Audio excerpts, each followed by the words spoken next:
Well, glory to Jesus Christ and welcome back to the channel. You're going to notice immediately that there's a different camera angle, so I've got a little bit of explaining to do. Today's podcast went really well despite an unexpected power outage at my house. So the second half of the podcast I actually recorded on my phone because my power was out. I didn't have internet. But yeah, I'm sure that won't affect your viewing experience because Lauren's signal was good and I'm really happy with the way that everything turned out despite that.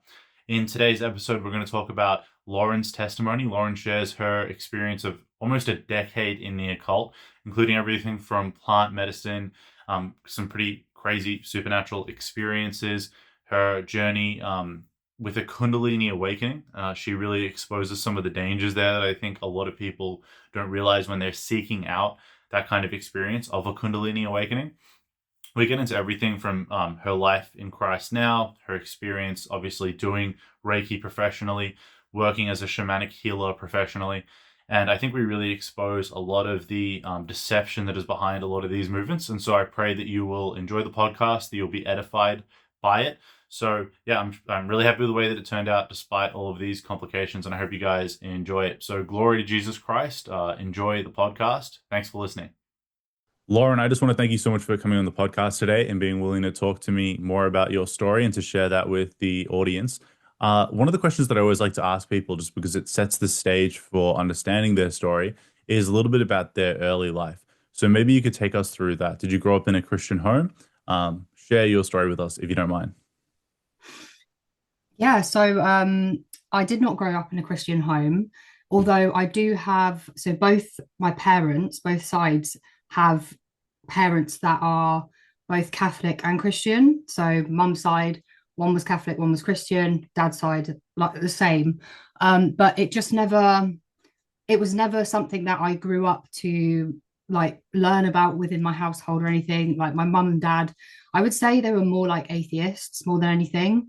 But saying that, I did go to Christian schools, Christian and a Catholic school, in fact. So both my younger years were both within that space. So I remember going to school and having to go to church at certain times and even doing the nativity plays. I think even one of the nativity plays, I played the star in one of those. But that, even though I was within that space, I can't say that at that age I took any of that in. I was completely oblivious, honestly. I remember as a young child sitting in the church, not really understanding anything and just kind of going off into a little daydream. So, yeah, within my household, it's not really been anything that has been talked about or brought up, or, even with my grandparents, they never talked about it with us as grandchildren. It just wasn't something that I really, yeah, it was just not something that our household necessarily believed in, talked about. I would say more atheist, more of an atheist family. That makes sense. So that's a pretty common thing that I hear, particularly in like Western countries. People grow up and there's sort of like a cultural Christian element to their lives. Like they might go through some of the like Catholic sacraments, or they'll go to church occasionally. But it sounds like it wasn't a big part of your life. Then, as you enter your teenage years, what does that look like for you? Does spirituality become more important to you, or do you kind of stay on that more secular track? Oh yeah, spirituality became a thing big time. I think so when I was a teenager, that was when astrology was introduced into my life, but it wasn't introduced by anyone specific within my family or around me. I just remember getting those magazines and reading the like little horoscope on the magazine, and it always used to really interest me. And then that was just like almost something that I found interesting, and kind of used to think about. And I think back in those days, obviously the internet wasn't that accessible. I'm 32, so back then I'm thinking I was probably like year seven. So I don't think many people, it's different in different countries, isn't it? So in year seven, you're about 11, 12 years old.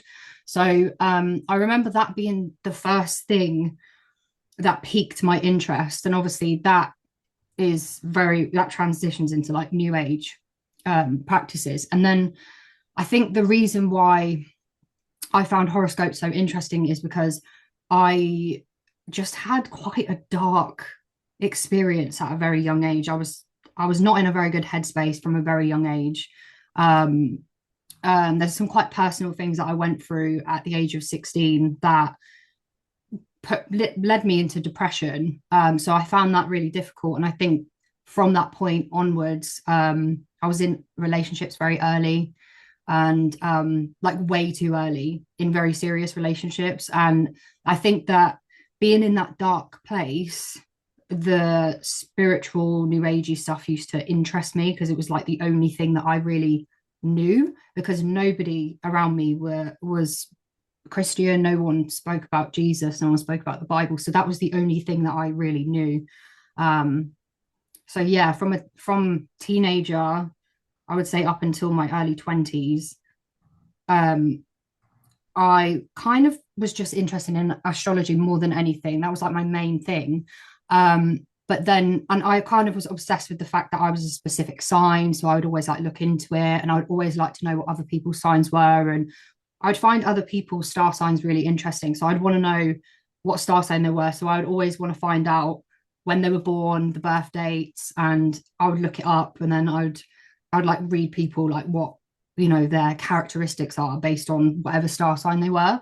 But then it led into when I was in my early 20s, I genuinely felt like I just felt like I was really depressed. I had everything that I could have wanted in life, but I just felt very depressed.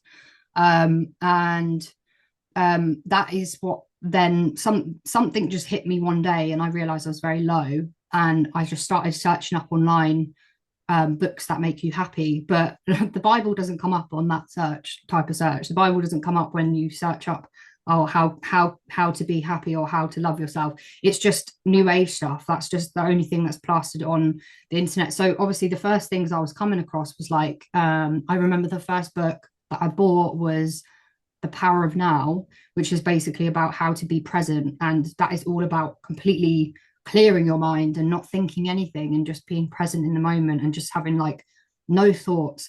That was the first, well, that I would say that was like the second introduction into New Age. And then that then led on to law of attraction, manifestation. They were like the next things that kind of came through after that. And then everything just evolved from there. So I would say like my early teens, it was more new age astrology, and then it kind of led into in my 20s. It started then just I would say like I always say that my spiritual journey was like with new age was like a decade long, and that was like my 20s. So from 20 until like 30, that was when that's when I walked away from it. So the astrology, yes, it's new agey, but I wasn't deep in it. I was more just so focused on like being a teenager and doing a couple of like being interested in a couple of star signs here and there with friends. But it was when I turned 20 and onwards, that was when it really just evolved from there into all sorts of other things. Yeah, it's incredible. I hear that really often when people are looking for healing and they're searching for like self-care, self-love sort of stuff. Um, they often stumble into the new age and it gets deeper and deeper really, really quickly. So I'm kind of Mm. curious what happens next for you as you start to practice these different modalities. You find this information on the internet and it draws you in deeper. What does that look like for you? Oh. So it went from I was more so interested in all this stuff because I just wanted to heal. I just wanted to get out of this darkness that I was in. Um, and so it it kind of went from astrology in my 20s. Then I started searching up the law of attraction. Um, and then that led into manifestation. The law of attraction, I ended up reading The Secret. It's quite a popular new age book. It's usually like the doorway into like, you know, you've probably heard of it. Most people have. And yeah, that's just all about like if you think if there's something that you desire, just believe that you have it and it is yours, which that again is a really contradictory thing in the Bible, which we'll probably talk about later on. But that was like, oh, okay, well, I can just think about what I want and then it will be mine. Like I just have to believe it. I just have to believe it. And then so that's obviously law of attraction and manifestation is pretty much the same thing. Um, So that was kind of where my main focus was for a long time. And then I delved a little bit deeper into that. And I just felt like I needed to do more work on myself. And this is a thing with New Age. Like, as soon as you start one thing and then you find out, oh, there's another way to heal. Oh, and then there's also another way to heal. And then there's another. You just end up going down all these different avenues because there's just so many different layers within that space that, like, a lot of the time people are going into that space because they want to heal, because they want to grow, because they want to be a better person. But each time you do that and you find a new doorway into something else, some other thing, it tends to be like this is, you have to, like, a lot of the teachings is, oh, you have to go into yourself and you have to, like, learn how to heal yourself. You have to go back and start working on your shadow and start working on your inner child. And so the whole law of attraction and manifestation then led me to this course that I ended up doing, which is all to do with shadow work, inner child healing, like unblocking the things in your life. Like if you felt like you had blocks towards money, that was something you needed to unblock. So I ended up signing up to this course and I did it for a while, and it was all like meditation style, like guided meditation style healing. So it was really, really deep and really heavy stuff. But at that time in my life, I was all for it. I was all for, like, getting into the so, like, the pits of myself to, like, try and heal, because that's what I thought was the only way. I thought that you had to do it yourself, like there was no other way at that point in my life. And yeah, I ended up doing shadow work, which, like, some of the teachings were like taking you into your, like, it would guide you to a place where you would see yourself in, like, the worst state that you could ever see yourself in, and you had to, like, try and approach yourself and your shadow basically and love yourself. But it was like you approaching you, which obviously, like, it's heavy, it's really heavy. And a lot of the times, every time I would do some sort of modality of healing, which would be inner child, shadow work, like whatever it was always like I would go through this period of time where I'd feel really, like, heavy and really sad and really depressed, and I'd feel like I needed to avoid people for a while and just shut myself off from the world, and, like, everything was just too much. Like it was like it reminded me of all those things that hurt me in the past, and that seemed to be a pattern I found. But at the time I was like, yeah, that's like that's what we're meant to do. Like we're meant to go in and we're meant to heal ourselves. And I do have to just say, like, there's one thing within the new age space, within all of this was kind of happening across the years of my early 20s. And um there was a period of time where I did go traveling for a while, and, like, when I went traveling, a lot of things happened while I was traveling as well. Like, I was trying to delve deeper into myself, and, go into all these places, and, like, just like if you'd have seen a picture of me then, like, I had dreadlocks, like I was like that classic hippie, classic hippie girl that, like, just, yeah, it was just all about, like, crazy stuff. Like, I look at it now and I just think, it's just, yeah. So anyway, there was one thing that I found, that I used to preach. Like, I started a YouTube channel, like, probably about 8 years ago now. And because I was, like, learning all these things, I wanted to share it with everyone. So I was, like, sharing these, like, things about, just trying to be, like, learning, like, self-development, but it was had a very, very spiritual, new agey side to it. And so, like, I remember even, like, making a video, like, all those years ago of, like, how to know if you've had a spiritual awakening, like those kind of videos I was making. So, like, anything I learned, I would, like, try and share it with, the world, like, through videos and stuff. And there was a lot of things I used to say on repeat. And this is a thing in the new age space. It's very common that, like, the snake is a very big symbol in the new age space.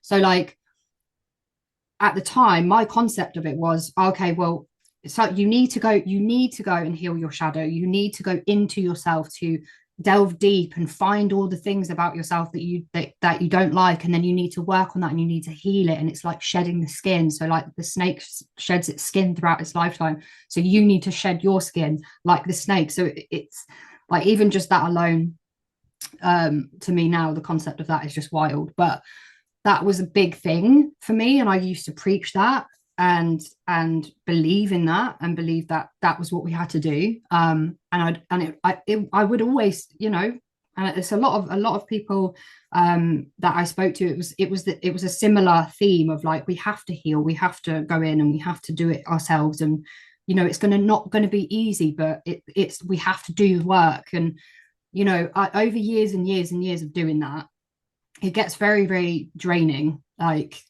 it just gets very, very draining. And you almost go through these waves of like, you feel really good and then you feel really low again. So then you do the work again and then you feel good again. So then you come out the other side of it and you feel much better. And then something else triggers you. So, oh, something's triggered me, so I need to work on that. So then you go back into yourself and you shut yourself off from the world. And then you start trying to work on that. Like, you're doing the shadow work around it, or you're doing the inner child healing around it. And some of the inner child healing things, like, was making you go back to childhood memories that maybe you weren't, some people have dealt with trauma in their lives, but it would make you go back to those traumas and like sit in that pain again, which, like, when I think about it now, it's I think I'll circle back around to this further on in our conversation, because there's something about that I've learned now that I just think is wild. But yeah, so a lot of that then led me to like really wanting to explore plant medicine. So this is where now I lead into, like, I was traveling, I was backpacking, solo backpacking, and someone in my life opened the idea of ayahuasca to me, and I was like, oh, what's that? Like, I'm intrigued by this. And I was hearing all the positive things about this. And I just want to clarify it. It's not what they make it seem it is. It's really not. But anyway, whilst I was traveling, I decided to go to Peru and go and sit with ayahuasca. So I went and did a whole like 15 days in Peru, in the jungle, with the shaman and a bunch of other people that were doing the same thing. And we decided to have this we had this ceremony, and that was when I then got like that my world opened up even more to other things within New Age, which is even more intense and even more deep. So that was it. That was then, ayahuasca ceremonies. And then Tell after us about that, that. Tell us about your time in Peru and this ceremony and stuff like oh that. Yeah, that sounds yeah, like really, like you went really, really deep into this. yeah. It's not something you took casually. Tell us about that. Like, what was that like? What was it like? Were there sides to that the people in the West don't know are going to happen when you get over there? Like, or was it everything you'd hoped it would be? Um, and yeah, take us through that. How did it change your life at that moment? Yeah. Um, so again, I went there because I was feeling depressed. A lot of people tend to go to Peru and do ayahuasca because they feel like something's missing in life. Something's not right about them. They want to work on themselves. So I decided that, and basically what it entails is you sitting in a yurt pretty much, and it usually starts at about 9 p.m. So it's dark at night. So you sit in a dark room with like a bunch of other people. You have a mattress, you have a bucket at the end of your bed, and each person goes up. Like, so there's a shaman, there's usually two of them. Each person goes up, they drink this tea, and the ayahuasca, is, they call it tea, but it's ayahuasca. It's basically it's vines of the forest. There's a specific vine, I forget the name of it because it's pronounced in a way that I can't pronounce, but it's a vine and it's a mixture of different leaves, and they brew it together, and they brew this for hours and hours, usually around like 12 hours. And then this creates this like thick liquid that's like the most disgusting thing you'll ever taste in your life. Like, when I say that, I can't even, like, even the thought of it now makes me feel funny. Like, it's one of those flavors that stays with you. And the only way I can explain it is it tastes almost like Marmite mixed with dirt, like which and like raw cacao, like which is really bitter. Like it's just the most disgusting taste. And you drink that, and then that sends you on this like whole journey. And people do it for spiritual healing, basically. They want to, be free from addictions, and they want to be free from their depression, and or find God, like. But so yeah, my journey there, I was only 25 when I went there, which is crazy to think, because I was so young. But I went there because I felt like there was something missing in my life. I didn't feel like I was happy with myself. I didn't feel like I loved myself. So I went there to basically heal. And I was quite lucky in some senses. I didn't have any really awful, traumatic visual like experiences, because you hallucinate.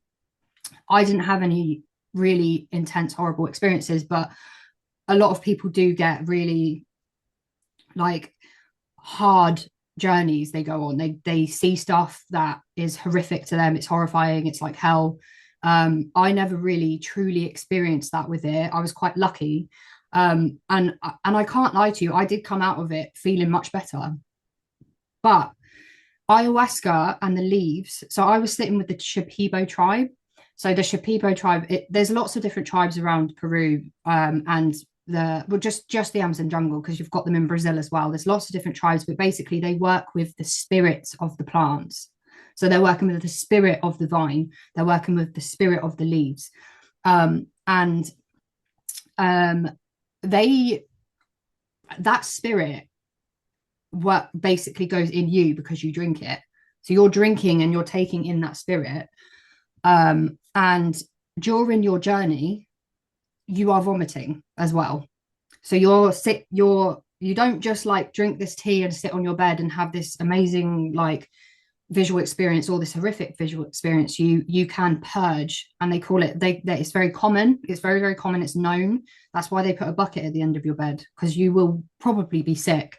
So yeah, like, so when you think about it, like, you're sitting in a circle in a dark room with a bunch of strangers, a shaman, and you're vomiting to reach spiritual enlightenment, which just seems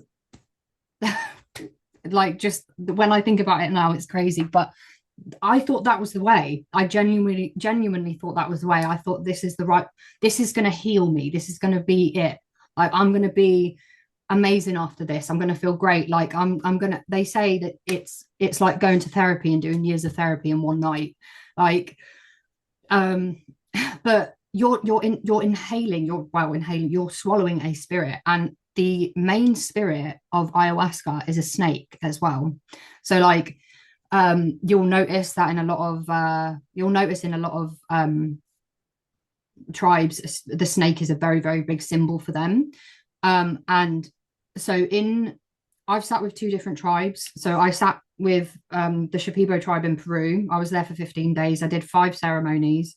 And then when I came back to the UK, I also sat with the medicine a few more times in the UK, and I sat with a different tribe, and they are called the Honeyquin. So they're a Brazilian tribe. So they do basically the same thing within the ceremonies.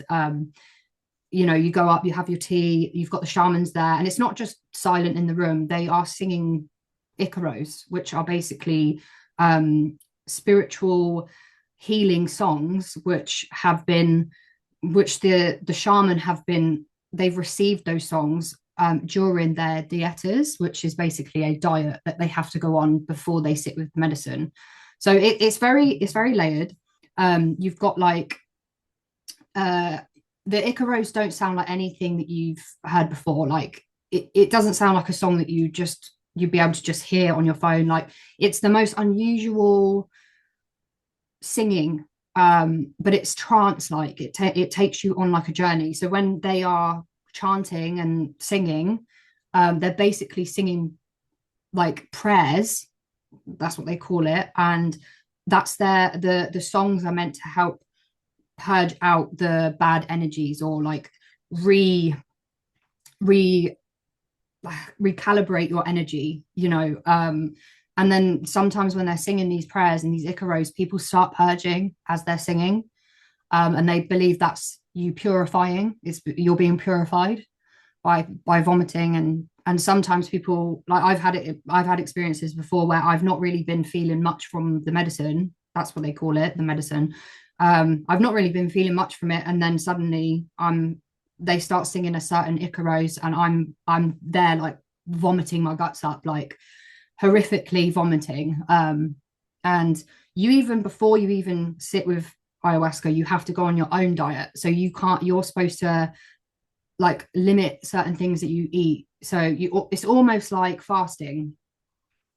So you almost like fast, but you're fasting from like sugar and salt and red meat and um like oils and just anything that's like processed, any drinks that are like too sweet. Like you have to basically have a really clean diet, and it tends to be like a really clean vegan diet. So you have to fast in a way yourself before you even sit with the medicine. So yeah, that, I mean, that obviously opened up so many like doors for me in a way. Like it's weird because prior to you sitting with ayahuasca, I would have dreams before even sitting with it. I would have dreams about snakes. And then after I sat with it, after like I, had done my ceremony and I'm home, I would still for a good while be having dreams about snakes, like big snakes in my dreams, like talking to me in my dreams. But I do just want to say, so like this is, well, actually I don't know whether to mention that at the end. Actually, it's related to it, but yeah, like there's certain, the basically the shaman works with like, they're known as like the master, or like the one who knows all.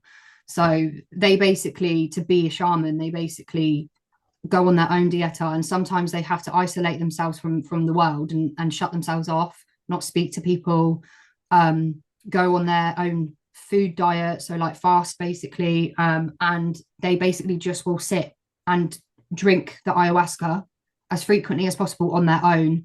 And then that's when they receive their songs. So they're basically communicating with the spirits of the plants, and they are basically working with them, and that's how they become a shaman. When I was on my ayahuasca retreat in Peru, the shaman was pregnant, and I even had a dream about her baby when I was in one of the ceremonies. Like I had and that was before I even took the medicine. So this is how intense the spirits are of these plants, because I just have to say, prior to me actually drinking the medicine for the first time, the shaman wanted me to sit in a ceremony that was happening on a night before my ceremony for me to drink. And so basically what they do is they get you to sit in there whilst like other people are in there that are drinking the medicine. They just want to read your energy, so they can drink ayahuasca and read your energy and see what you need from it. So like the next day you'll have a meeting with them, and they'll say, oh, we feel like you've come here for this reason, so this is what we're going to work on while you're here. But whilst I was having that journey, I wasn't even drinking medicine, and I woke up. I remember falling asleep probably about like 2 o'clock in the morning, and the shaman was still singing.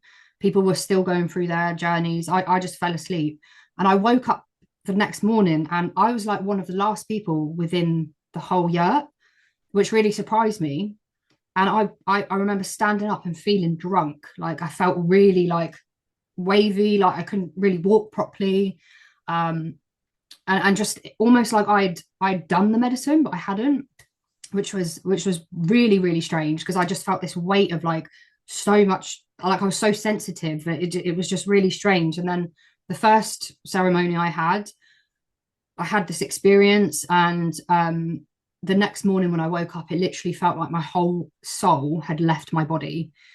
And like when I finally got up in the morning to stand up and leave, I was struggling to even walk. Like my whole body just felt like it had been completely disconnected and then tried to be stuck back together. And it was almost like I was like disorientated and like really feeling so heavy. Everything felt heavy. I felt like I didn't have an appetite. I felt like I could barely lift my arm. Like just my eyes were heavy. It was just the weirdest feeling. It's so hard to explain. It was just the weirdest feeling, but over time it just kind of got a bit easier. Um, and what tends to happen is people tend to do ayahuasca once and then they want to do it again if they've had a good experience. If you haven't had a good experience, a lot of people want to leave immediately and don't ever want to do it again. And I witnessed some people experience that, and I understand now. I understand that now, but back then I'd be like, no, stay, come on, you need to have your next ceremony, because if you don't have your next ceremony, you won't get that healing that you've come here for. But now I'm like, leave. You definitely have to leave, because like it's demonic. Like the whole thing's demonic. But that led me into wanting to explore mushrooms, and I even started, because I sat in a ceremony kind of setting. I ended up thinking, oh well, I could probably do this with mushrooms. So I ended up like having experiences with like taking a big high dose of mushrooms and trying to make it like a ceremony, and did that with friends. Even just like me and one other friend like would kind of hold this space and like create this like ceremony setting, and like always put like an intention into your cup. Put an intention into your mushroom. So like anytime you're in, by this point in my life, right, I was probably in like my mid to late 20s, and it got to that point where everything I did had some sort of intention. So like, if I started going to cacao ceremonies, like, praying into the cacao and setting in an intention and then drinking the cacao. And the cacao is like a spirit. Like people say that cacao has a spirit in it, and it has got this kind of energy to it that does kind of respond in your body like caffeine. So like people say like it's an aphrodisiac, so it can make you feel like all those feelings, like, and it can take you on journeys. So like if you've got someone there doing any kind of like sound baths, you're basically visualizing this journey and going on this journey. So like for a good few years, I was just like, door open, I want to know more. Like the shaman told me that she my first ever sit down with her after I sat in the ceremony with everyone that had drank, but I hadn't drank, and the shaman was reading my energy. When I sat with her the next day, she said to me that she saw me meditating as a shaman. And I don't know whether she meant in a past life or a or going forward, but I took that as like, oh wow, like maybe that's what I need to be. Maybe that's what I need to do. Maybe I need to be a shaman. If she's seen that, that must be it. Like, so it always kind of made me think, maybe that's a path that I could take. And so I didn't jump at that straight away.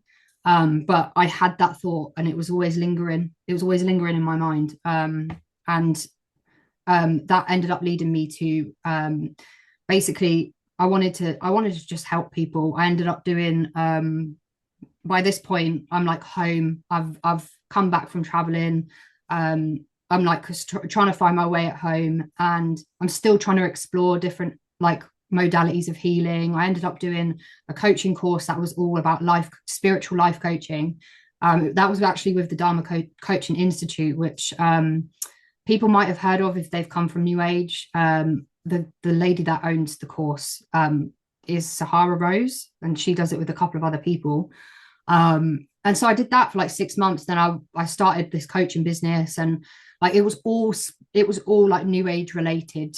I was just like trying to teach people how to like heal themselves, and just all the standard, the classic things that I've learned through the course, and like learning how to like heal your chakras, and doing your inner child healing, doing your shadow work, so important. Like that was the most important thing. And meditation and yoga, like obviously meditation and yoga, this was all intertwined into like the whole story. I was meditating from a very, very early age in my early 20s. So like throughout this whole journey, that was a thing that I used to do. That just came as part of it. And the yoga here and there, I never like delved deep into the yoga kind of world, but I would do it. I would pretty much do it every morning. At one point in my life, I was doing it every single morning.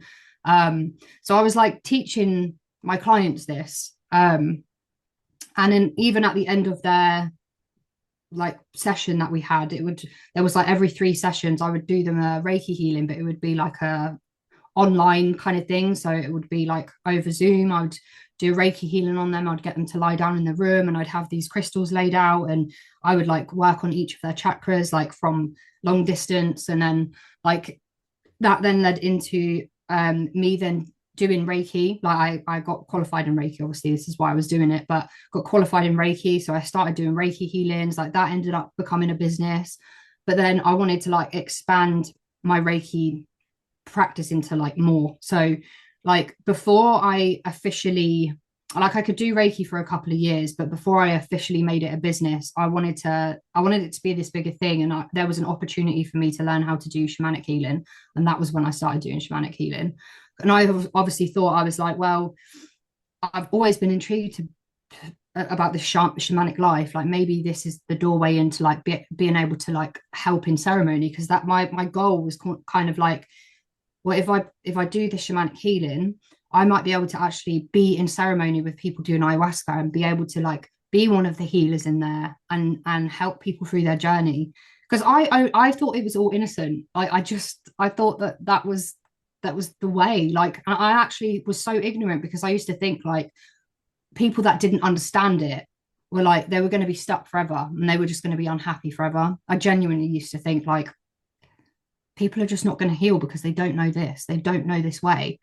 So yeah, that ended up leading me into Shakapa healing, which is, it has come from the Shipibo tribe of Peru. So it is basically like an Amazonian kind of shamanic healing. So that once I learned that was it. I started my Reiki practice, and it was one of my offers. And I would offer this healing where it'd be Reiki, and then it would be the shamanic healing at the end. And I would sing Ikaros as well. So, like the shamans would, I would sing Ikaro prayers and use this tool that I was given. So, like, basically, it's like the shakapa is like the leaves of the Amazon rainforest, and it shakes and it kind of makes this rattle sound. So yeah, I ended up doing this for a little while, but it's so funny because I'm saying this all very condensed, okay? But like the period of me starting my coaching business and then starting the shamanic healing business was quite close together. But when I started my coaching business, I started coaching, had clients, realized it wasn't for me. This is where my ADHD shows up, but I realized it wasn't for me. It was just too much for me to, I don't know, I found it quite hard to go through all the things that I was trying to do myself and also then hold someone else through it. It was really quite a lot to, it was a lot, it felt like quite a heavy weight and a big responsibility that I kind of struggled with. So I decided to stop the coaching, and I thought, well, I'll start the healings instead. So I stopped the coaching and then I started the healings. And it wasn't long after the healings that was when like my journey with God kind of started. I guess like the hints of him started coming through. But I'm missing one very, very big key point in here. Because I've kind of jumped quite ahead from like the ayahuasca journeys, the mushrooms, and the coaching, and the shamanic healing, was Kundalini. And this was probably the be all end all for me. Like that was probably the point where I was like, what is happening in my life right now? I don't know what's going on. I'm going to pause there though, just because I feel like I'm going on a bit of a tangent. No, you're not on a tangent at all. I wanted to ask you about that actually too. Um, yeah, take us through the Kundalini awakening. So what is that? How did it happen? And what did it look like for you? Okay, so the Kundalini. So the Kundalini awakening is basically, it's seen as like the ultimate enlightenment, the ultimate awakening within the New Age space. And I thought that as well. I did think that for for a period of time.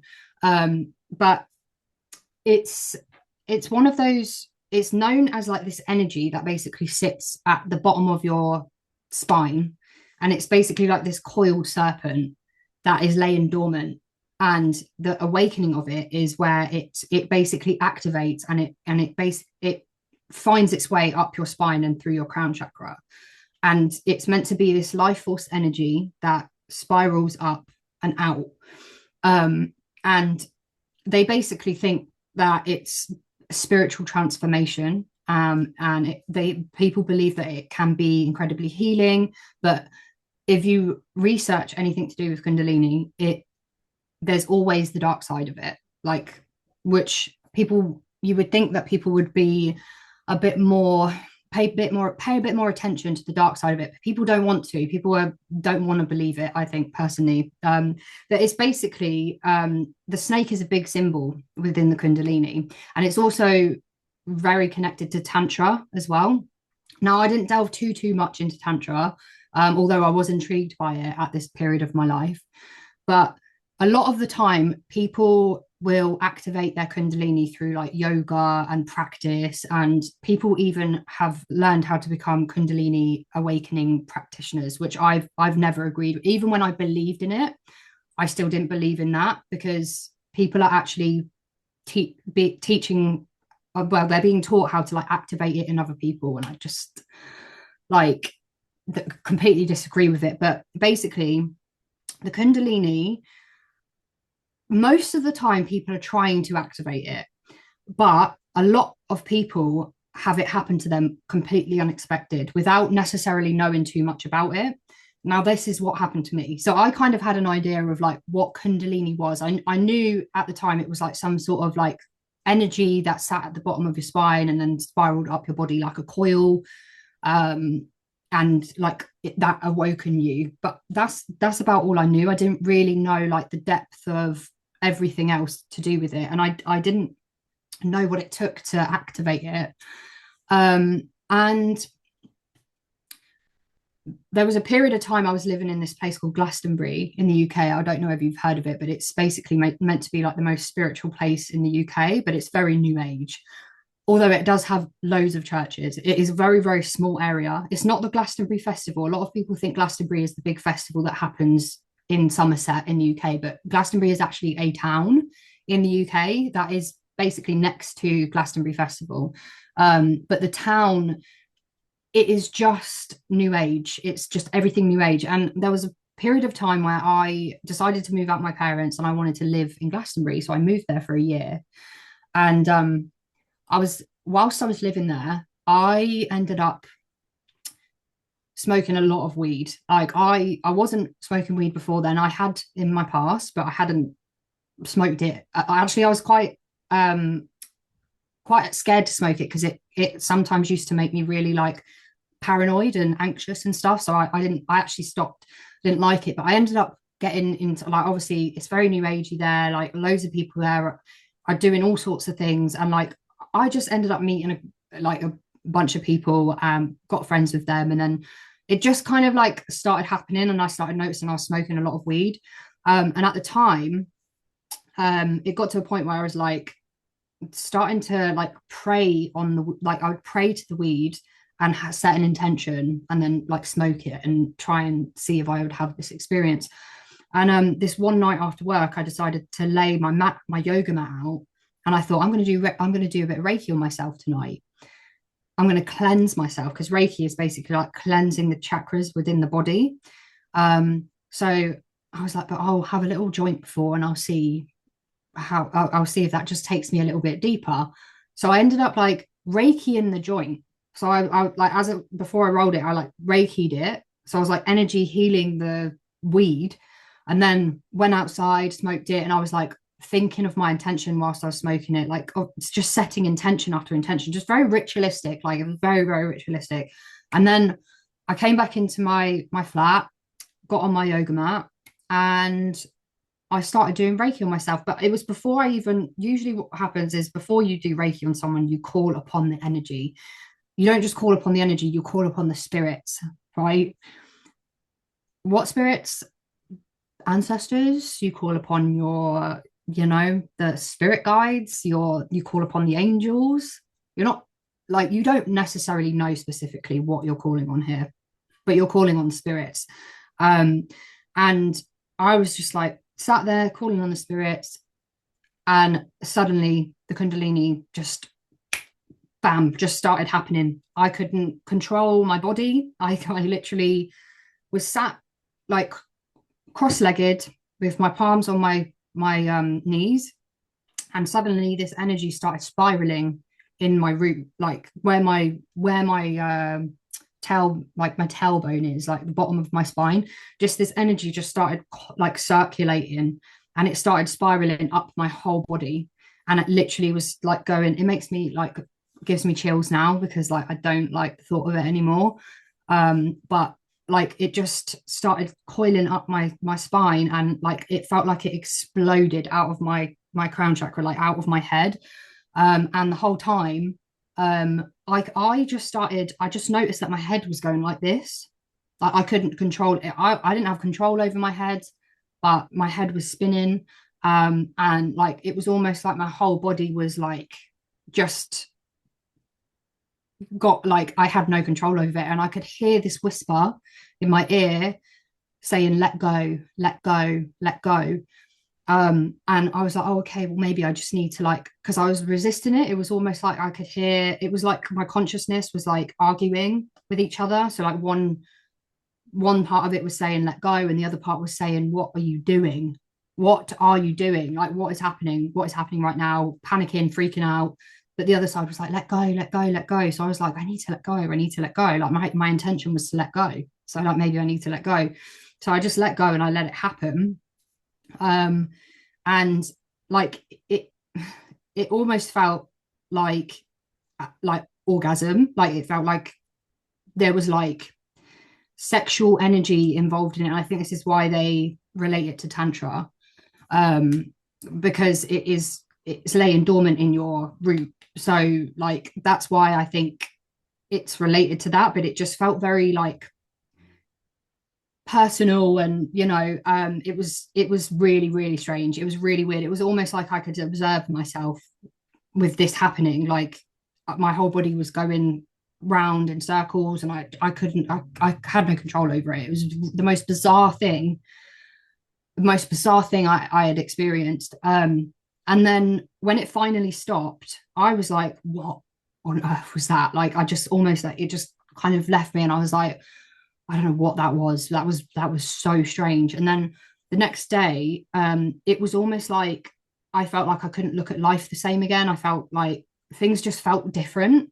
Like the energy just felt different. Like, and it was so hard to explain. And it was almost like some of the things that I was thinking was like, I don't think that I'm going to be able to like relate to my friends anymore. I don't know how I'm going to relate to them. Like things like this. And I'd go to the shop and I'd think everyone's staring at me. Like I just felt like everyone was looking at me. I felt like people were following me around Tesco's. Like I'd just be walking around Tesco's with my bag, like shopping, thinking that people are like literally staring at me, walking past, like with their trolleys, just staring me out. So I was like, this is so weird. Like, what is going on? And I can't lie to you, like I felt great. I felt great initially. And then usually, and this is again very common in Kundalini like awakenings, I actually prefer to call them Kundalini attacks now, personally, because people call it like the spirit of Kundalini. Like everything's a spirit. Like all of these things related to New Age always has a spirit connected to it, and like we're just openly welcoming this spirit into our bodies. And so yeah, sorry, my mind went really blank then. No, My mind you're just went okay. blank. You're fine. That's It's sounds like incredible. I was speaking to someone the other day, Mike. He used to teach yoga, and he said that even these Indian gurus that like are people that have really promoted this idea of the Kundalini awakening in the West talk about people having a Kundalini experience and basically losing their minds or going insane. And so it sounds like you had a relatively good experience, but I even detect a little bit of that in your story, like this paranoia that people are looking at you. There really is a dark side to the Kundalini awakening that I think a lot of people don't realize when they're pursuing it. So yeah, please continue. No, I found that really interesting. yeah, no, you're completely 100% right there. And interestingly enough, like when I went through that experience, I was immediately researching because at the time I didn't know what it was, even though I kind of was like, I think I had a Kundalini awakening because the spirally feeling and the energy and like the way that it made me feel. And so I was doing a lot of research on YouTube and like trying to find other people's testimonies. And I came across this lady called Maddie Shika, and I watched a lot of her talks. And a lot of her talks is basically trying to tell people how to deal with the Kundalini energy because the spirit's in you now. So you just have to deal with it for the rest of your life. That's kind of how she was explaining things. But at the time, I was like, okay, this is really helpful because this things feel different. I feel like the energy within me is different now. Um, and there was even part of that video. I remember even seeing this man that came to her and said that ever since the Kundalini has awakened within him, he's not been able to sleep. He's had insomnia for years. He's incredibly depressed. And the only way she would teach like him and pretty much everyone else, it was always the same teachings, but just said in a different way, is that you have to pray, you have to hold your hands out and imagine your soul going into your hands and then you praying to your soul. So you're bowing to yourself. So you're basically making yourself a god. And so I started doing that because I was like, well, maybe that's the right thing to do. Maybe I need to like pray and like bow down. And she said, you need to bow, you need to get down, you need to get down as far as you can, bow down to your soul, bow down to your own soul. So that was like something I started doing. And then I even started teaching that to my clients because at the time I was there and this happened, I actually was still doing the coaching course at the time with my clients. So I was like thinking, oh, this is amazing. Like anytime I felt anxious, I would just lean and I'd bow down to my soul and just say, I bow to you, I bow to you. And so like I was aware that there was some sort of like, okay, there's maybe some like negative things that can happen, but like it started getting worse. So that Kundalini awakening happened or attack happened. And then after that, my sensitivity levels were like completely different. I obviously at the time I was like smoking a bit of weed and stuff, and I remember the next time I smoked a bit of weed, I felt like I could barely smoke it because I was just like it would blow my head off even just having the smallest bit. And then there was another time I went up. There's a place in Glastonbury called Tor, and it's basically like a tourist attraction, but it's like a big kind of tower at the top of a hill, and you can see like a nice view from there. And I remember going up there, and my friends were drumming in Tor. I used to like do a bit of drumming as well with them, but they were all drumming in Tor, and it started activating again. Like the Kundalini just started going again, and I was like sitting there, and I was trying to hold it in, and I was like, no, like not here because of how it made me be at home. Like this kind of like I was like orgasming out loud. Like it was making me make these noises, and I didn't want that to happen around my friends and like in public. So I was like trying to hold this like together, and I was like visualizing me like going around Tor and dancing in the middle in like a spiral kind of shape with my body. And then I just remember thinking, I need to leave. So I like pretty much ran down to my car, drove home, got in my flat, and I was okay. Like at this point, I was like, I'm just glad to be home. But as soon as I like stepped into the doors of my flat, the temperature of my body like skyrocketed. I went really, really, really hot. Like I thought I was going to vomit. I felt like I started like, it was almost like I felt like I was going to purge. I felt like really like I was going to regurgitate something, and I just had to like sit on my bed and like lie down and just like the whole thing. I felt like my body was like really the temperature I've never even felt before. So that was quite scary because like I had it happen again. Like I was after I laid there for a bit and calmed down a bit and I relaxed my body a bit, it started happening again. So like this energy was started flowing through my body again, and that wasn't the only second time. Like it was almost like once it happened once, like it just kept happening in the most random places, and I couldn't control it. And it was really, really strange, and it just made me feel really like over time. It just made me feel like weird about it, and I was noticing that like my body was twitching loads, and this wasn't like this wasn't like when I was thinking that I was going to have like a Kundalini awakening again. It was like random times I'd be just laying there and watching telly, and my like body would twitch really like aggressively. And at the time, like during that period, I'd moved back home. So I'd moved out of Glastonbury because I also didn't want to be in Glastonbury anymore. Just a very, very intense place. And I came back home and it was happening, like my partner was noticing it, like me twitching so much. Yeah, so like my partner was noticing my twitching, and like it was just really strange. Like I felt like I just felt different. And then I think I would say in total, I probably had like 6 or 7 like of these Kundalini attacks like happen across like a period of time. And then that was like more like January time was the first time. I remember it was January, end of January was the first time I had the first one happen to me. And then come September time, that was when everything started going downhill. And that's when everything started getting very dark, very, very dark. I felt like I fell into deep, dark depression. Like all of my fears that I was scared of, fearful of, my worries, my anxieties was just in my face. I couldn't shake it off. Um, every single anxiety I could feel, it was like there, everything. Like this is where like the darkness came up. And I remember having a conversation with someone about this, like one of my friends who was in the New Age space, and she'd had like an awakening, well, a Kundalini awakening happened to her when she was a lot younger. And she said like, oh, like, have you been in the dark night of the soul yet? And I was like, I don't know, like. And then yeah, after a little while, it just, that was when it happened. And I couldn't get out of it. I couldn't snap out of it. I felt like I was stuck in this dark energy for, honestly, I want to say like probably about 4 months. 3 of them specifically felt very dark, very, very dark. I didn't trust anybody. I didn't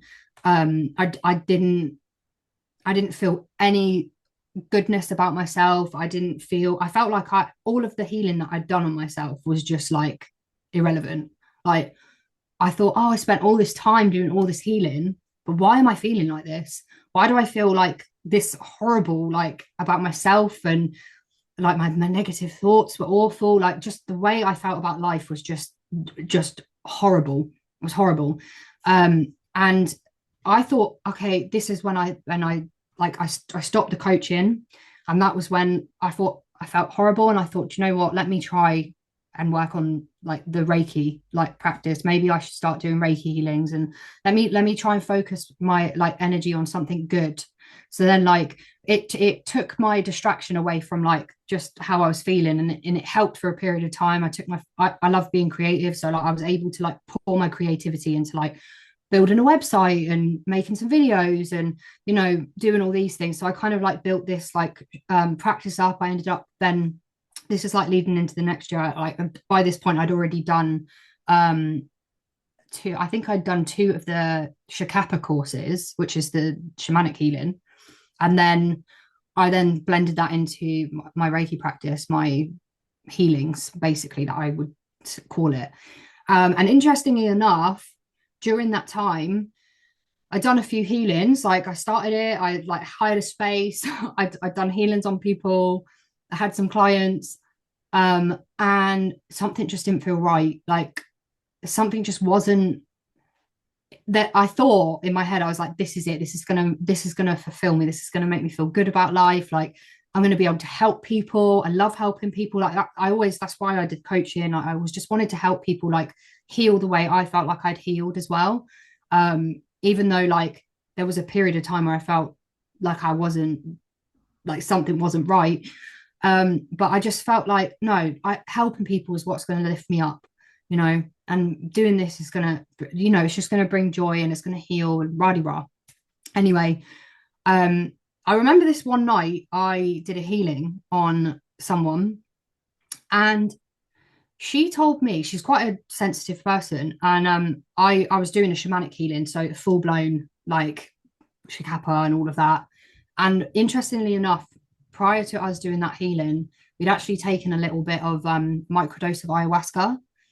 And it wasn't enough to make us feel like, to make me feel, really trippy or anything. It was just a small enough dose to just feel a bit of the energy. And obviously I called upon whatever spirits that I was calling on and did the whole healing. And then we sat down and we had a chat afterwards. And she told me that she felt someone stood at the end of her bed, like a man. And I didn't feel that.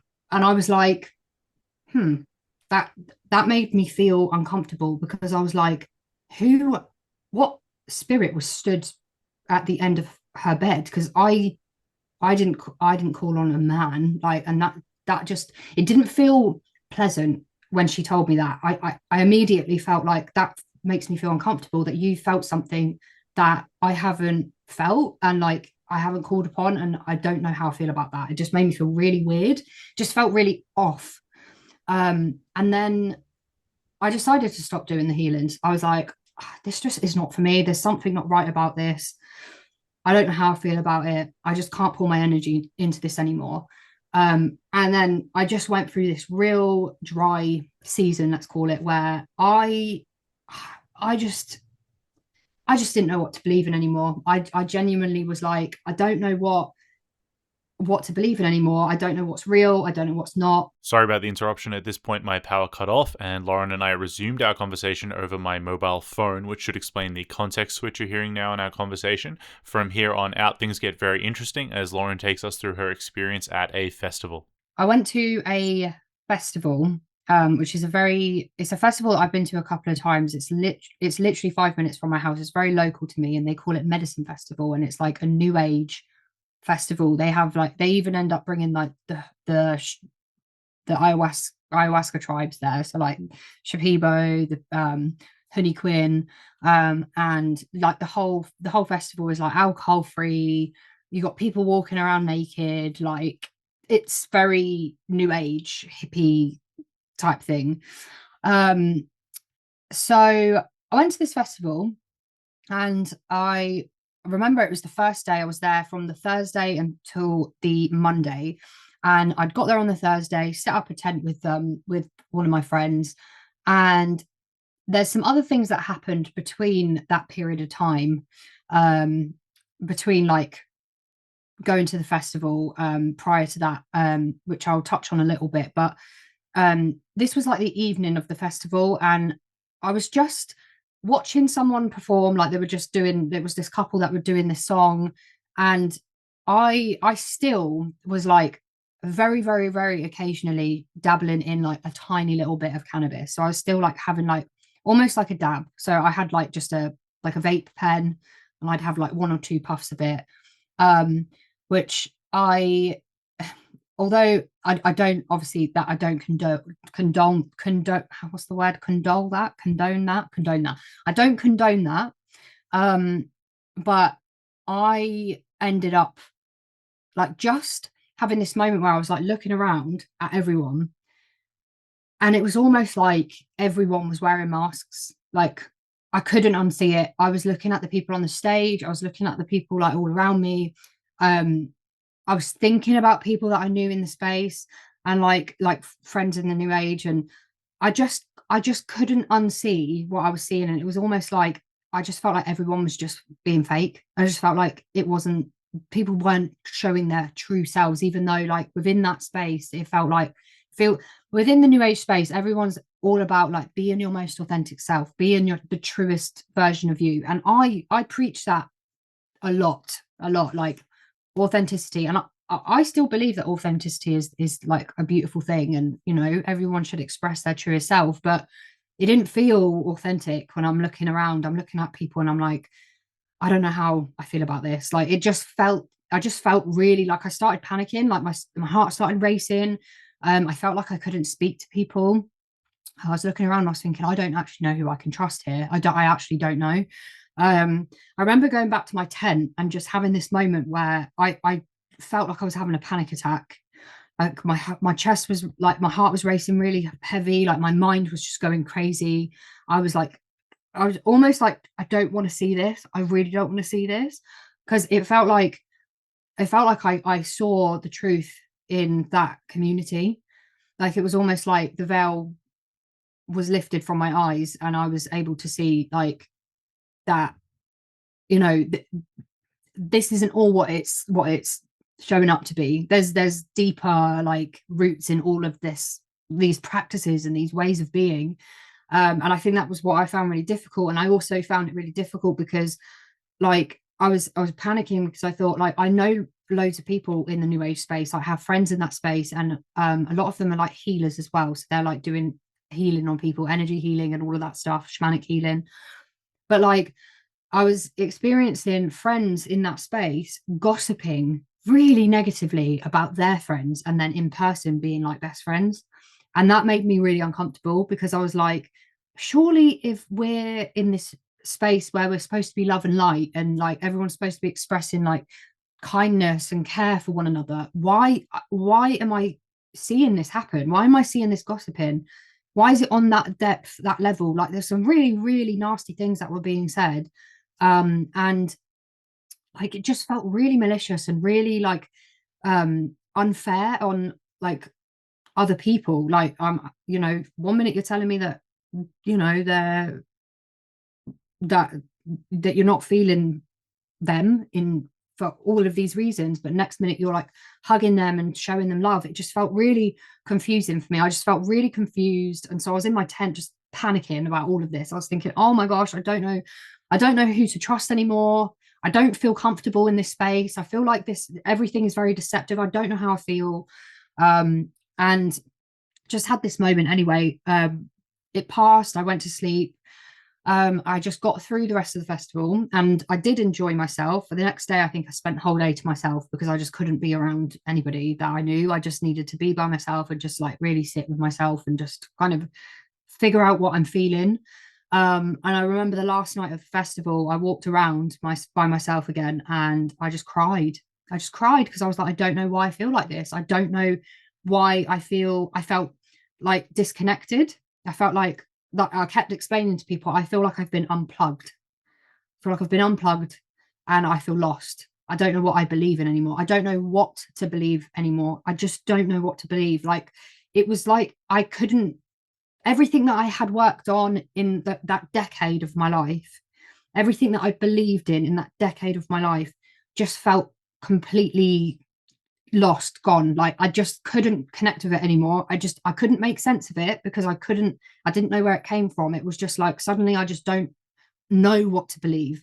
I don't know what's real and what's not. And like, you know, I've had these experiences with people that I thought were really close with me and like just really strange things happening. I even had one experience where I had one experience where again I was at these festivals just always contain like cannabis and like microdose mushrooms and things like that. Like I was at I'd like had a few puffs of a vape again and I had some microdose and then like I hugged some well she was a friend of mine. I hugged her and we'd had this bit of a to do, but when I hugged her to basically because it was we'd had a bit of a to do and we had to have a discussion about it. And after we had a discussion and I just basically like said, right, bye, see you later, we'll make peace, we'll like take care, I'm off kind of thing. We hugged and I saw the devil's face just appear in my mind's eye, like there. It was just like the flash of his, you know how the classic red-faced horns, scary looking devil face just popped up in my eyesight, like with my eyes shut. And I just had to, okay, I'll see it. And that's why I was like, right, okay, off. I'll see you later. And I'm not saying that that person is that, because absolutely not. She's absolutely not that. But the spirit within a lot of people is demonic, and that to me was like a sign because I just it scared me. It actually scared me to the point where I was like, I had to push her like kind of away from the hips because we were hugging, and I was like, no, no. And because this was all happening around the same time, it was just like I don't even know what is happening. And then there was a night where I sat and I watched two testimonies on YouTube, two girls going from New Age to Jesus. Now, the difference between them is that they had already been and grown up in like with a family believing in the church and being Christians, but they kind of strayed from the path and came back on. But like I took some sort of inspiration from one of them, because one of them, she said that she just decided to pray one night and ask for a sign. And I know within the Bible it's best to just trust and believe rather than asking God for a sign, to know that it's right, or you know. But I needed a sign. I needed to know whether he was real, because I honestly didn't know what I was doing. I literally just thought maybe I should just try it.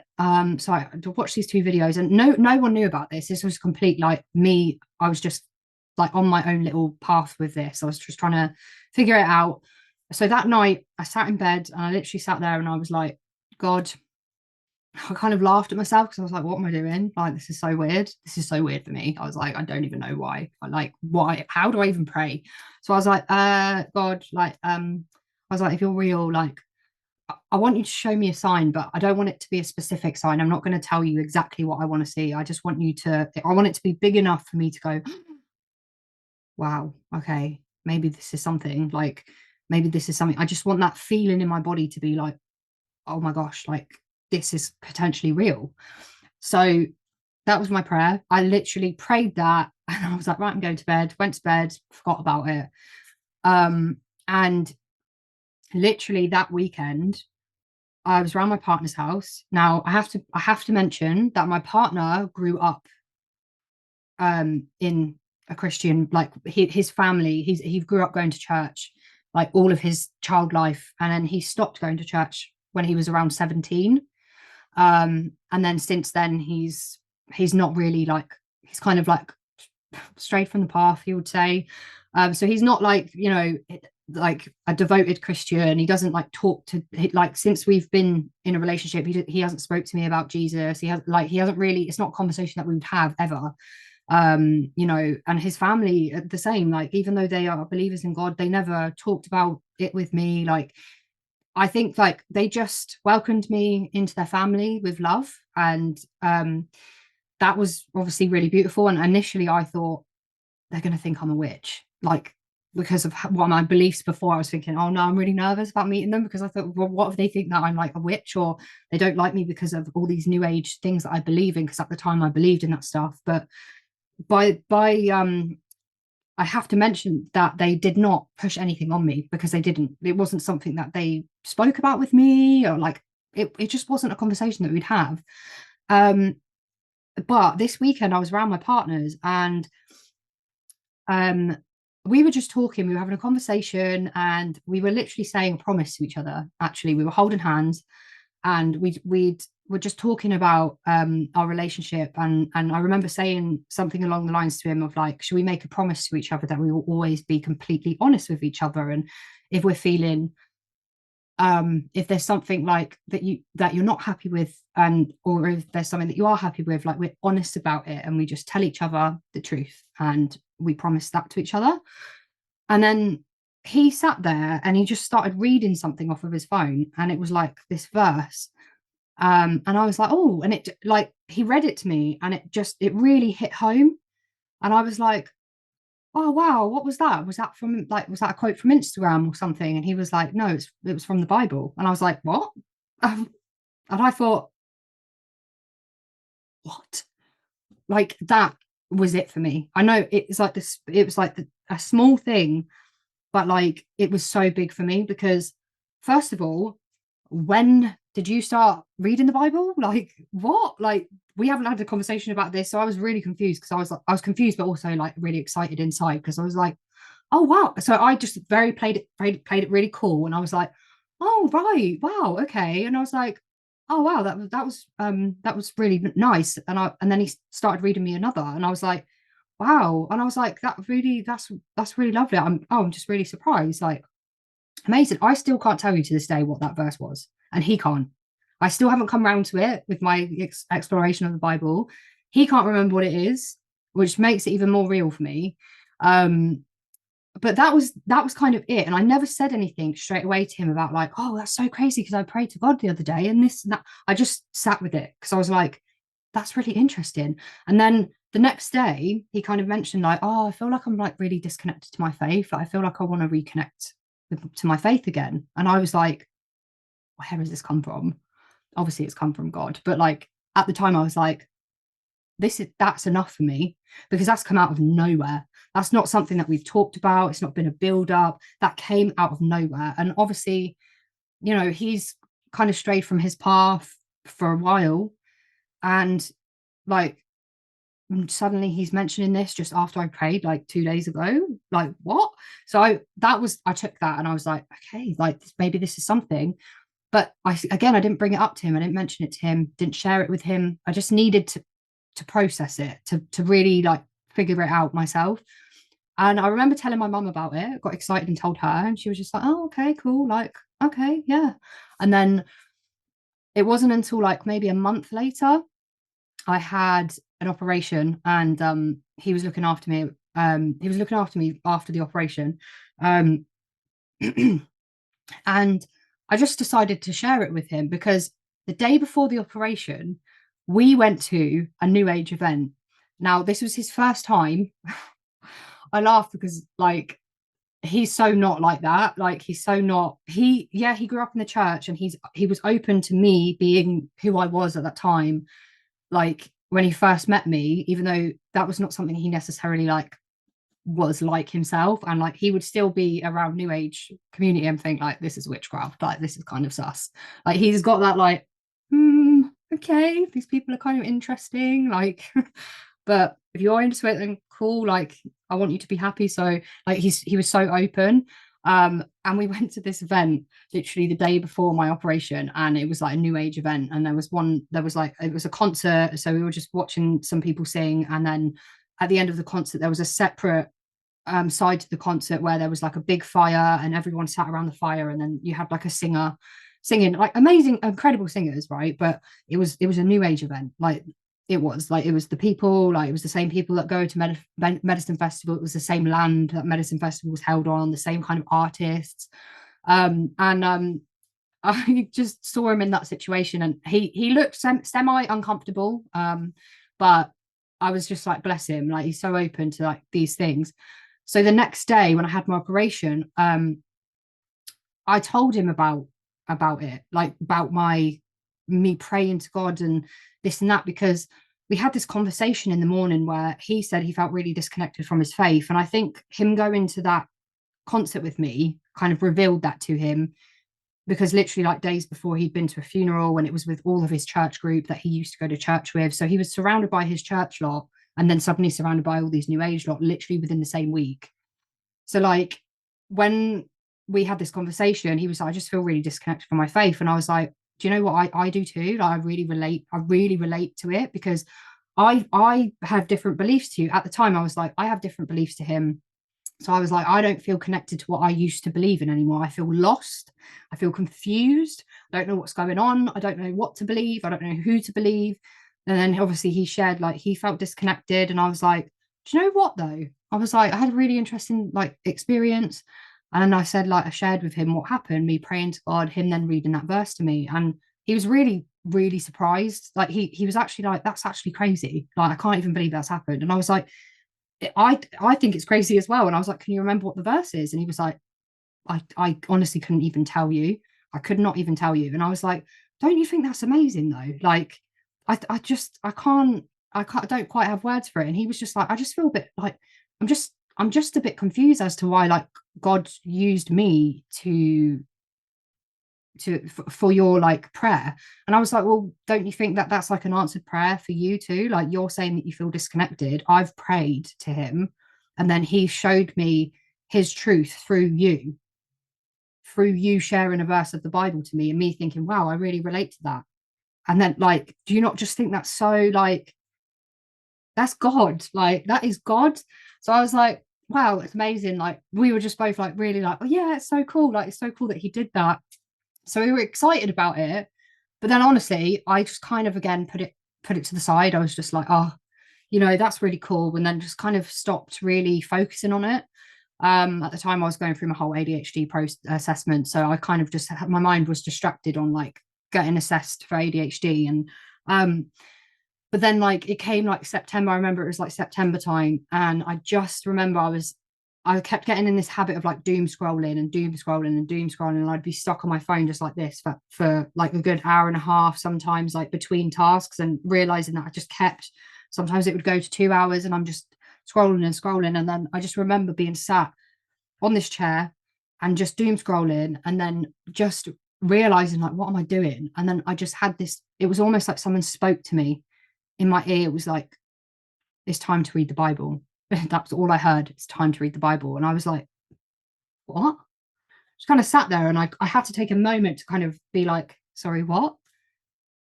Did I really just hear that? Like, okay. I was like, maybe me read the Bible. I was literally talking to myself like, that's just so weird though. Like me. Okay. So anyway, I was pondering it all day, because just thinking that is just crazy. Like me reading the Bible, I just can't even imagine it. And then again, my partner came over that same day in the evening, and I was like, I'm going to tell him that I want to read the Bible. Like, I think that's what I should do. I should tell him. I should tell him. But then, like, when it came to telling him, I could not say it. Like, I was trying to say, oh, like, I think I want to read the Bible. That's all I needed to say was, I think I want to read the Bible. I think I might buy a Bible. But I was trying to get this sentence out, and it just was not. It was like something was stopping me from speaking. Something was like, I was like, so basically what I've thought about, what I think I might potentially maybe, I think, and he was just looking at me like, what are you, what, just tell me what you're trying to say. And I was like, I think I want to read the Bible. And he was just like, okay, cool. Like, if you want to read the Bible. And then I was like, oh, like almost like I was expecting this like weird response, but it was like, he was just like, okay, cool. Like, if you want to read the Bible, that's cool. And I was like, oh, okay. Yeah, like maybe that's what I should do then. Um, so I just thought it was quite interesting how like I was struggling to like get these words out. So anyway, cut a long story short, even though my short stories are always long.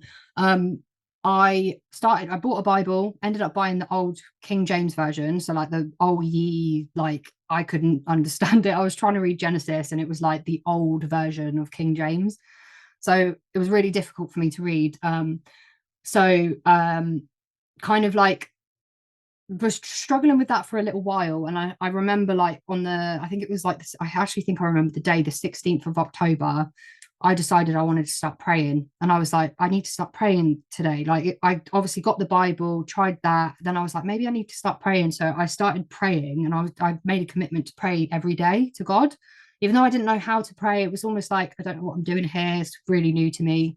I just started trying to pray every day. So every day from the 16th, so I'm going to pray every day, and I'm going to take note of what comes up for me. I just want to know like what, like in my prayer like experience, and like with God and speaking to God, I'm going to see like what happens. Just want to see what happens.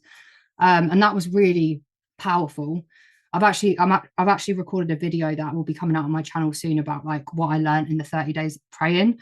And it was wild. Like it was wild. Everything to do with New Age. It was like God was just showing me all the deceptions and all the everything that was like wrong about it. It was just all New Age related, which obviously I needed to hear, because he had just called me in to his like I just opened the door to Jesus, and Jesus is like, here you go. This is what this is. It was just like this interesting like flow of realizations about the difference between New Age and the Bible, and how the New Age has like taken so much stuff from the Bible and spun it into all these different things that are like really similar, but they're not the same. Like they're opposite. Like meditation, you meditate to speak to God, but meditation in New Age is like meditate and clear your mind, disconnect, wipe all the thoughts away, be present, be clear. And it's like, well, when you pray to God, you're talking to him, you're having a conversation with him during your meditation, you're asking him questions. So your mind is like filled with scripture. You can sit there and you can read the Bible, and you see something, and like, and you ask God a question and you meditate on that question with him and see what you get. Like, so that was something that I found really interesting. And then it came to a point where I was like, I just started looking at my room, and my room was filled with new age stuff. It was crystals, it was shamanic tools, it was like everything you could name of it. I had like loads of tarot cards, I had loads of oracle decks. They were all up on my shelves I've got above my on my wall here. So it was like facing my bed, and like the artwork in my room, and just everything, like all my clothes, everything was like that. And I just started feeling God putting on my heart, like I needed to get rid of it. I needed to go. I needed to get rid of all of this stuff. And I spent a lot of money on, and you've probably heard this loads of times, but I've spent so much money on like new age stuff. Like obviously I was doing healings as well, so I had all these different tools to like use during the healings and so much stuff. But I just was like, you know what? And I realized that I wasn't like picking up my tarot cards. Like I hadn't picked them up for, that was another thing I don't think I fully mentioned, but that was something that I would do as well, like practicing tarot and oracle cards and things like that. I had loads of them. And I just felt like I was like, I just need to burn them. They need to go. Like they need to go. So I remember taking this, like having this one evening where I was like, that's it, I'm doing it. I just bagged them all up. I bagged up as much as I could grab, like just as much as I could get and put into a bag. And I was like, tomorrow I'm gonna burn them. And it was weird because like I put all this stuff in the bag and I put it to the side of my room. And that night I went to bed. And that night, I can't lie to you, I felt just an eerie feeling in my room, really eerie feeling, like my room felt really empty, but it also felt really like I almost felt like the bags just felt weird, like the energy of all the stuff in the bags together was just like, it was almost like I felt like I could hear the bags moving at night, like it was freaking me out, it just being there. The next day I just spent some time and I sat and I burnt like as many tarot cards as I could. Like I was undoing all the decks and I was burning each individual card and each individual oracle card. And I just sat there for hours, just burning everything as much as I could, ripping books. I had loads of like new age books. I was ripping them up and I was throwing them in the fire and just trying to burn as much as I could. A lot of the stuff that I couldn't fit into the big burner thing because it was only small, I just threw it in the bin, because I was like contemplating for a while. Like I was in this weird like dynamic where I was like, oh, do I sell the stuff, do I give it away? But like I realize I can't give that away because I'm then encouraging other people to do that, and I can't sell it because again it's encouraging people. I just need to burn it, needs to go, it needs to literally go. So that's why I just decided in the end to burn it. And like I've got a couple of videos on my channel where I like vlogged this experience, because like you can see in the videos I'm like, oh, I don't know, like do I keep them, do I burn, do I sell them, do I give them to friends? And then I'm like, no, burning, like it's got to go. So burn some stuff. And I kept like my crystals in my room because I was like, oh, maybe they're all right. And I had some like dream catchers in my room and I was like, oh, maybe they're okay. Like I don't want to get other dream catchers because they were both given to me. And like the crystals, God made crystals, didn't he? But eventually I realized like, no, you've used them for reasons, new age reasons. Like I know each individual thing that I own that's related to new age is a doorway to a spirit. It's a doorway to letting those spirits into your life. That it needs to go. They all need to go. So I ended up putting all my crystals into like a bag and I literally smashed them with a hammer because it felt good to like destroy them. I was like, I need to destroy them. And maybe you could just throw them away. Cool, but I just have to be extreme. And I was like, nah, I'm gonna destroy them because I don't want them to be connected to me in any way. So I just destroyed the crystals and yeah, threw away as many books as I could. Like just cleared my whole room, like just did a massive clear out. But there was this one specific, like, well, a couple of things that happened in that process.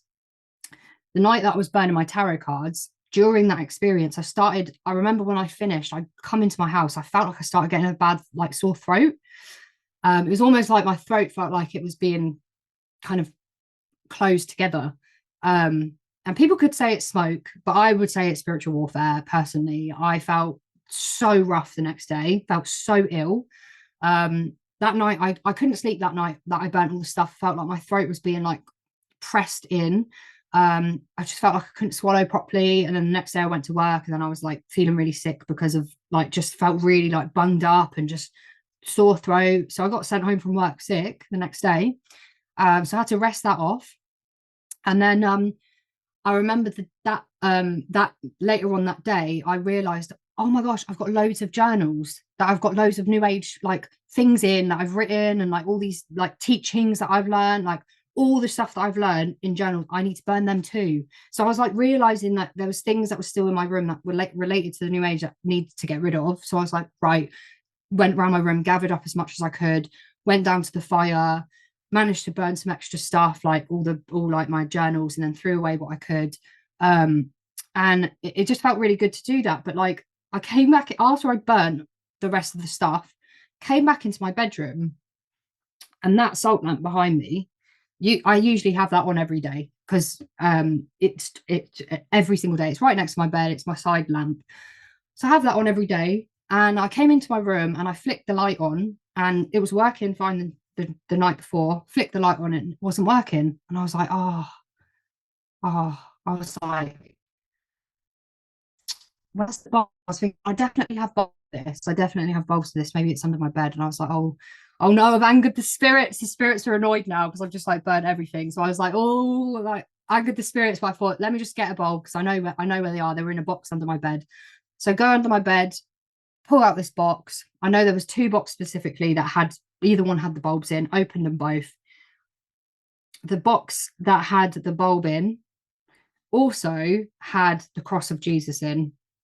So I was given these rosary beads from my one of my best friend's mothers back when I was like 24 years old, and I kept them because obviously they were a gift, and she gave them to me before I went traveling, and she's Catholic, so she gave them to me before I went traveling to keep me safe, just a little miniature like rosary beads.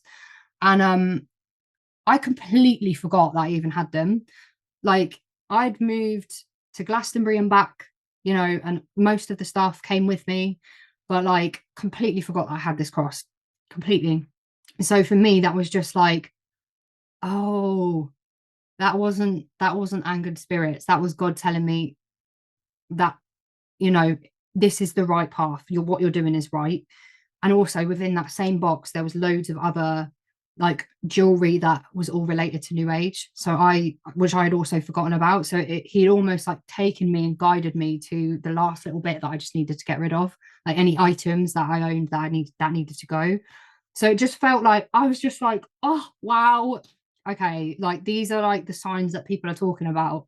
Like you do what God says and he shows you like you're on the right path. Like it was almost like he put that on my heart. I did what he asked, and it was just that confirmation of like, yeah, this is the right thing. I'm doing the right thing. So that just felt amazing. And then I realized after that, I was like, right, well, I need to get rid of loads of my clothes then, because loads of my clothes are New Age as well. So eventually I went down a path of like getting rid of all of that. And then yeah, like just tried to like find my journey with it. Took me a while to find a church.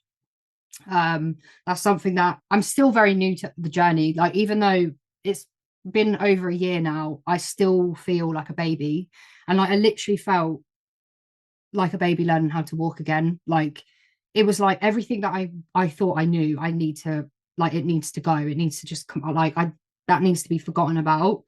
And like I said to you at the start of this call, like I feel like the Lord has like wiped my brain a little, not wiped my brain, but like the memories of New Age is quite hard for me to dig back into them and like try and pull the memories from them, because it's like because I've walked away from that path and I'm so like it's so behind me now, like it's easy for me to forget things because I'm just like it's just gone, like it's irrelevant now, like this is the way, this is the truth, this is the light.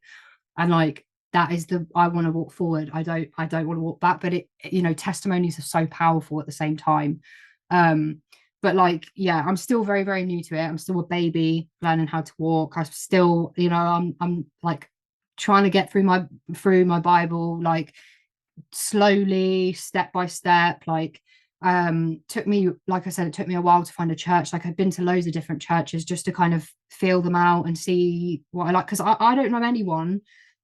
Like I know obviously my partner and his family are Christians, but like anybody, we live about half an hour away from each other, so we don't see each other like all day every day. We live separately, and like I've got family obviously here and then friends here, but like nobody in my family or friends are like here are have any connection to the church, or so I kind of felt, and obviously my partner's like on his journey, which I'm very passionate at this point. I think it's different when I think people experience things differently when they've grown up in the church and they've kind of strayed from the path. Like they still have this belief in God, but it's, I think when you haven't been on that journey at all, and it hasn't been in your life really at all, and then suddenly it happens and you have all these things happen, like the passion that you feel is just, it's hard to explain. Because I luckily have a friend in Scotland. She's one of my best friends. She moved up there and she found Jesus about 3 or 4, I think about 4 years ago now, actually. And when she found Jesus, I was on my journey with all the other stuff, and we had conversation on the phone, and she told me that she found Christ, and I was just like, okay, good for you.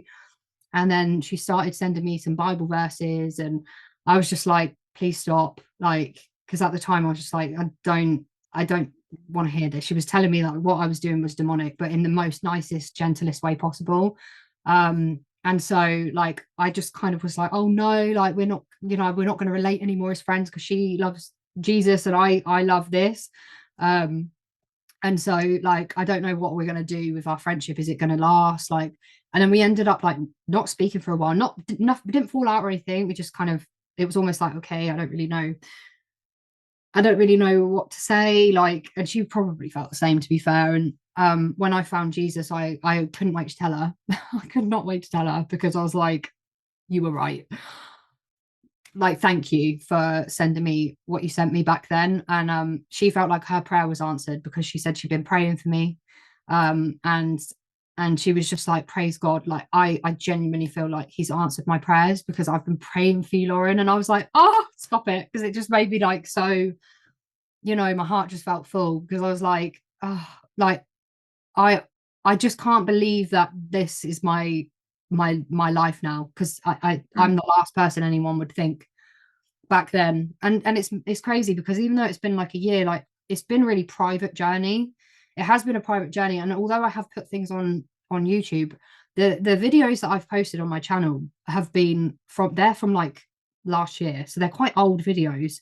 I haven't even shared my full testimony on there yet, so this is the first place that is fully appearing. It's quite a long testimony, I know, and it's so hard to put like it all into words, because there's so many layers in it, and like it's just difficult to try and remember everything, because so many things happened and so many things were happening at the same time, like not even related to any of that, like life things. And but like at this point, it's just I have been on a bit of an interesting journey with Jesus since then. It hasn't always been easy, because I've like strayed from the path, I've come onto the path, and then I've kind of like strayed off, and then I've come back on, and I think like now I'm starting to really find my consistency with it. And so I do just want to sort of begin to wrap up, but I really appreciate you coming on and sharing the fullness of your testimony. And I'm going to link all of your social media in the description box below, so that people can actually reach out to you, that they can actually keep up with you, because I know you have a YouTube channel. I've seen some of your videos on there, and I'd really encourage people to check that out to continue to follow up with you. So I want to thank you for your patience and your willingness to come on, and also your humility. One of the things you said when we started talking today was that you were sort of a newer Christian, and so you didn't want to say anything that was incorrect.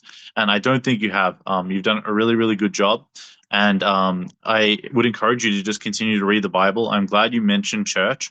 I don't think Christianity is something that we're supposed to do alone. And so one of the things that I always like to tell people, especially people that are watching these kind of New Age Jesus testimonies, is I like to stress the importance of being a part of a local church where you can be discipled, where you can do Christian life alongside other people, because it is so difficult to do it alone.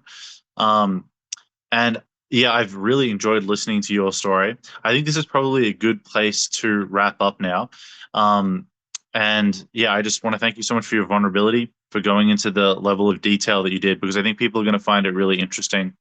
And I think you can speak to it with a level of authority that a lot of people can't, because a lot of Christians, you even say your partner was skeptical of the New Age movement, right? Like, Mm, but it hits differently from somebody who has been involved in the occult for about a decade. And so, mm. yeah, thank you so much for coming on. Thank you for your time. I'll link everybody to your social media details below. And guys, I'm sorry again about the interruption. We had an unexpected power cut on my end, and so that's why I'm outside today. And the video is going to be edited together, hopefully in a way that doesn't disrupt your viewing experience too much. So, guys, if you've appreciated hearing Lauren's testimony, could you help us out by liking, subscribing, sharing? That just helps push her testimony out to far more people. It does a lot. And please go check out Lauren's social media. And yeah, I'll link that in the description box below for your convenience. Yeah, Lauren, did you have anything else to say before we wrap up? No, just thank you for the opportunity. And I really, really hope that everyone just finds Jesus and feels his love and feels his presence in their life, because it's life changing. It genuinely is life changing and just uplifting, and it's needed. It's just needed in this world, especially now. So yeah, I just pray that for everyone. I really do pray that for everyone. Amen. It is absolutely needed. And Jesus Christ is real. He's alive today. He lived the perfect life that we couldn't live. He died on that cross and he rose again. And if we repent and place our faith in him, he will save us. And you can read about that. You can read about the life of Jesus and the teachings of Jesus in the New Testament. I always recommend people start with the book of John. And so, guys, if you've appreciated that, thank you for sticking around. We really loved having you guys. Thanks for listening. And yeah, Lauren, I'll end the recording there. You and I can talk a little bit afterwards. But thanks again so Yeah. much for your time, sister. Thank you. Thank you, brother.